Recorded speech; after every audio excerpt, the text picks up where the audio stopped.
आज का हमारा टॉपिक रहेगा गॉस के नियम से कूलाम के नियम की प्राप्ति। जो भी गॉस का नियम है उस गॉस के नियम से हम किसकी प्राप्ति करेंगे? कूलाम के नियम की प्राप्ति करेंगे। तो यहाँ पे सबसे पहले तो हमारे पास एक आवेश होना चाहिए, तो ये एक आवेश मान लेंगे हम। यहाँ पे हमने मान लिया एक आवेश है और आवेश हम मान लेंगे वो है Q। कितना आवेश हमारे पास? Q आवेश है।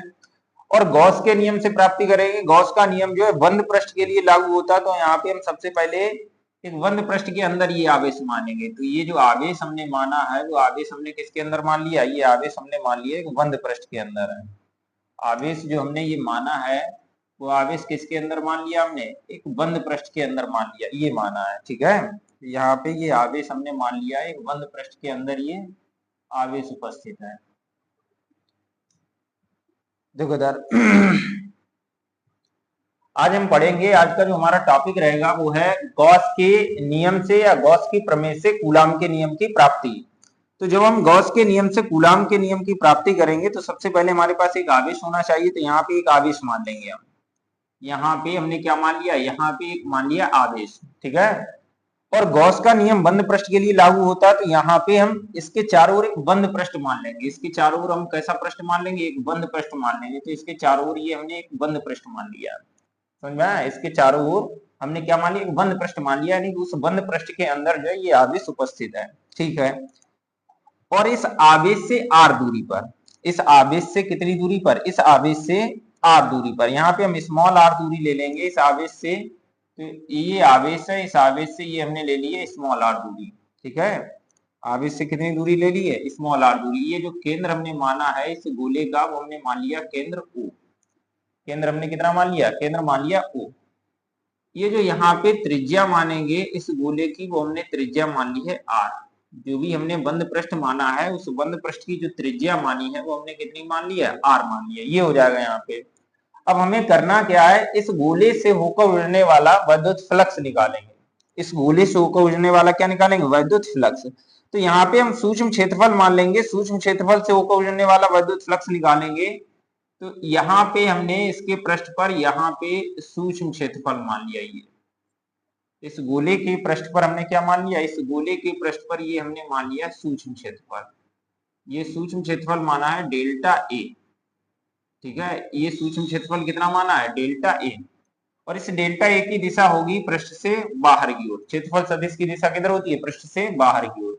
यहाँ पे अगर हम ई की दिशा की बात करें तो ये जो ई होगा इसकी भी दिशा किधर होगा? पृष्ठ से बाहर की ओर हो जाएगी, क्योंकि प्लस आवेश है। प्लस से ई की जो दिशा होती है वो हमेशा किधर होती है? प्लस आवेश से दूर होती है। तो ई और ए के बीच अगर हम कोण निकालेंगे, दोनों एक ही दिशा में है, तो थीटा बराबर कितना अंश आएगा?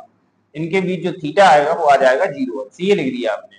ठीक है, अब यहाँ पे हम एक आवेश मान लेंगे। यहाँ पे क्या मान लेंगे? एक अन्य आवेश मान लेंगे, या सबसे पहले यहाँ पे हम वैद्युत क्षेत्र की तीव्रता निकालेंगे। यहाँ पे हमने बिंदु P मान लिया। इस वाले बिंदु पर यहाँ पे जो हमने बिंदु P माना है, जहाँ पे सूक्ष्म क्षेत्रफल लिया है, वहां पे हम निकालेंगे वैद्युत फ्लक्स। क्या निकालेंगे? वैद्युत फ्लक्स। तो यही लिखेंगे यहाँ पे, गोले के सूक्ष्म क्षेत्रफल या पृष्ठ के सूक्ष्म क्षेत्रफल, पृष्ठ के सूक्ष्म क्षेत्रफल, सूक्ष्म क्षेत्रफल डेल्टा ए से गुजरने वाला, डेल्टा ए से गुजरने वाला वैद्युत फ्लक्स। गोले के सूक्ष्म क्षेत्रफल डेल्टा ए से होकर गुजरने वाला वैद्युत फ्लक्स। तो जो वैद्युत फ्लक्स गुजरेगा वो सूक्ष्म क्षेत्रफल से सूक्ष्म वैद्युत फ्लक्स गुजरेगा, डेल्टा फाई ई हो जाएगा। और डेल्टा फाई ई का जो फार्मूला होता है वो क्या होता है? ई delta A, E dot delta A.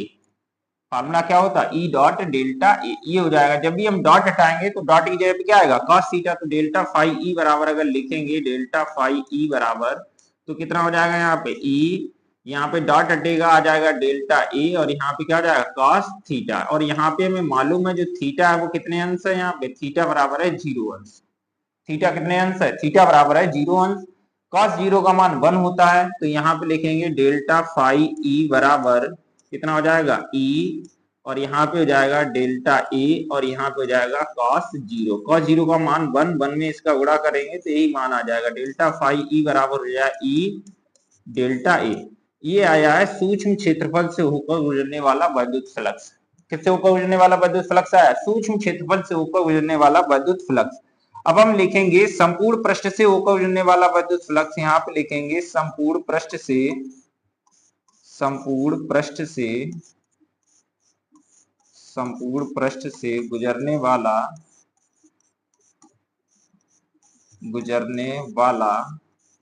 कुल वैद्युत फ्लक्स, कुल वैद्युत फ्लक्स।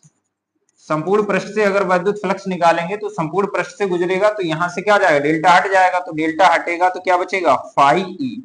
और इधर वाली चीज का हो जाता है समाकलन। संपूर्ण के कार्ड निकालते हैं तो क्या हो जाता है? समाकलन। और समाकलन किसका हो जाएगा? समाकलन हो जाएगा ई डेल्टा ए। हमेशा याद रखना है, जो नियत चीजें होती हैं, जो चीजें नहीं बदलती हैं, वो समाकलन से बाहर आ जाती हैं। ऐसे समझ सकते हैं, जिसके पहले डेल्टा लगा है वो समाकलन के अंदर रहेगा, बाकी सब चीजें जो है समाकलन से क्या हो जाएंगी? बाहर। डेल्टा लगा है ए से पहले, तो ए जो रहेगा वो किधर रहेगा? समाकलन के अंदर। बाकी चीजें जो है वो किधर आ जाएंगी? समाकलन के बाहर आ जाएंगी। तो यहाँ पे जो फाई ई आएगा वो फाई ई कितना बचेगा? यहाँ पे फाई ई बराबर ई बाहर आ जाएगा। और ये बंद पृष्ठ के लिए निकाल रहे हैं तो यहाँ पे ये क्लोज इंटीग्रेशन हो जाएगा। ये बोला, ये प्रश्न करता है कि ये जो पृष्ठ है वो कैसा है? समाकलन है वो किसका है? बंद पृष्ठ का। और यहाँ पे जाएगा डेल्टा ए। ठीक है। अब यहाँ पे इंटीग्रेशन ऑफ डेल्टा ए का मान हो जाएगा ए के बराबर। यानी कि यहाँ पे अगर हम लिखना चाहेंगे तो हम एक चीज जानते हैं कि जो डेल्टा ए होता है, जो डेल्टा ए है, इसका मतलब है सूक्ष्म क्षेत्रफल। और अगर इसके पहले समाकलन लग गया है, इसका मतलब हो जाता है ये संपूर्ण क्षेत्रफल। तो ये वाला मान यहाँ पे रख देंगे, delta A. Integration of delta A की जगह पे क्या हो जाएगा? ए हो जाएगा। इंटीग्रेशन ऑफ डेल्टा ए की जगह पे क्या हो जाएगा? ए हो जाएगा। तो यहाँ पे यही मान लिखेंगे, फाई ई बराबर कितना आएगा? यहाँ पे फाई ई बराबर हो जाएगा ई, और इसकी जगह पे क्या हो जाएगा? ए। अब यहाँ पे हम ए का मान रखेंगे, जो ए बराबर होता है, ए बराबर क्या हो जाएगा? 4 पाई आर स्क्वायर। ए बराबर क्या हो जाएगा? 4 पाई आर स्क्वायर। तो यहाँ पे फाई ई बराबर अगर यहाँ से हम लिखना चाहेंगे तो फाई ई बराबर क्या हो जाएगा? ई, और इंटू क्या हो जाएगा? इंटू हो जाएगा 4 पाई आर स्क्वायर। यहीं पे हम यूज कर देंगे गॉस की प्रमेय से। गॉस की प्रमेय से, गॉस की प्रमेय क्या है? फाई ई बराबर, गॉस की प्रमेय में क्या होता है? फाई ई बराबर होता है Q upon epsilon not. Gauss की प्रमेय में क्या होता है? फाई ई बराबर होता है क्यू अपॉन एप्सिलॉन नॉट। बस ये वाला मान यहाँ पे रखेंगे, तब यहाँ पे क्या हो जाएगा? तब ये जो फाई ई लिखा है इसकी जगह पे हो जाएगा क्यू अपॉन एप्सिलॉन नॉट बराबर, यहाँ पे क्या हो जाएगा? ई, और इंटू क्या हो जाएगा? 4 पाई आर स्क्वायर। यहाँ से हम ई का मान निकालेंगे। किसका मान निकालेंगे? ई का। तो जब यहाँ से ई का मान निकालेंगे तो 4 पाई आर स्क्वायर उधर गुणा में इधर आएगा, क्या हो जाएगा? भाग हो जाएगा। तो यहाँ पे हो जाएगा 1 अपॉन 4 पाई एप्सिलॉन नॉट, यहाँ पे बचेगा क्यू अपॉन आर स्क्वायर। अगर हमसे बोला जाए कि बिंदु आवेश के कारण विद्युत क्षेत्र की तीव्रता ज्ञात कीजिए, तो ये भी डेरिवेशन यहाँ पे सही हो जाएगा। एक हमने दूसरे तरीके से बताया था, एक तरीका ये हो जाएगा। अगर हमें गॉस की प्रमेय के अनुप्रयोग से ई का मान निकालना है तो ये हो जाएगा। अब यहाँ पे हमें ई का मान नहीं निकालना, हमें क्या चीज सिद्ध करना है? हमें कूलाम का नियम प्राप्त करना है। गॉस की प्रमेय से हमें किसका नियम प्राप्त करना है? कूलाम का नियम प्राप्त करना है। बस इसके लिए करना क्या है? इतना करने के बाद जो यहाँ पे बिंदु P माना है, इस बिंदु P पर एक और आवेश मान लेंगे, क्योंकि हमें मालूम है कि जो कूलाम का नियम होता है उसमें कितने आवेशों की जरूरत होती है? 2 आवेशों की। तो वहां पे आवेश एक क्यू है हमारे पास, एक आवेश हम और मान लेंगे। ठीक है। और जो हम अपनी तरफ से आवेश मानते हैं वो मानते हैं क्यू नॉट, समझ में? सफिक्स में 0 लिख देते हैं, वो हम मानते हैं इस वजह से। तो ये हो जाएगा ई।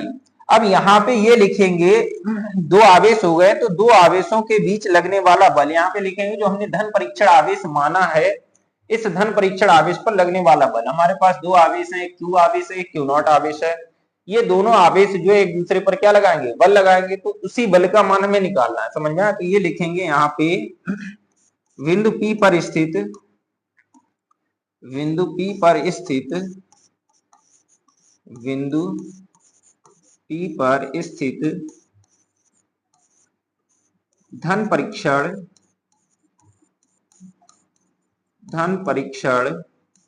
आवेश पर लगने वाला वैद्युत बल, वैद्युत बल, और वैद्युत बल F का फार्मूला E के पदों में होता है F बराबर ई क्यू नॉट। F बराबर क्या होता है? E Q not. E का एक फार्मूला बताया था, E बराबर होता है F अपॉन क्यू नॉट। तो F निकालेंगे वहां से, तो F बराबर क्या हो जाए? E Q not.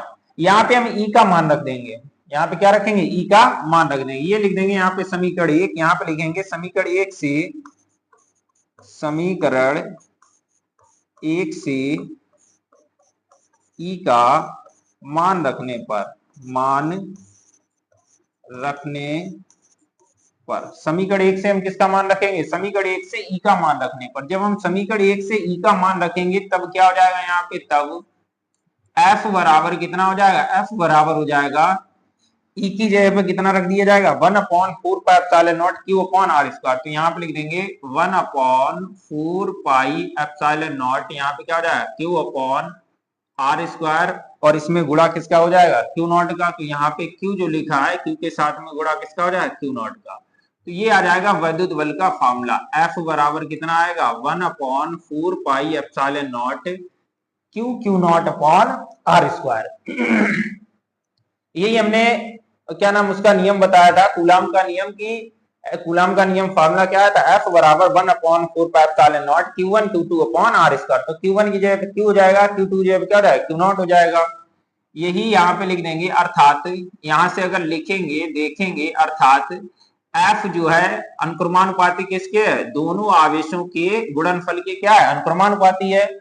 और दोनों आवेशों के बीच की दूरी के कैसा है? व्युत्क्रमानुपाती है। यानी कि इस वाले फार्मूले से देखेंगे जो F है वो अनुक्रमानुपाती किसके है? दोनों आवेशों के गुणनफल के क्या है? अनुक्रमानुपाती।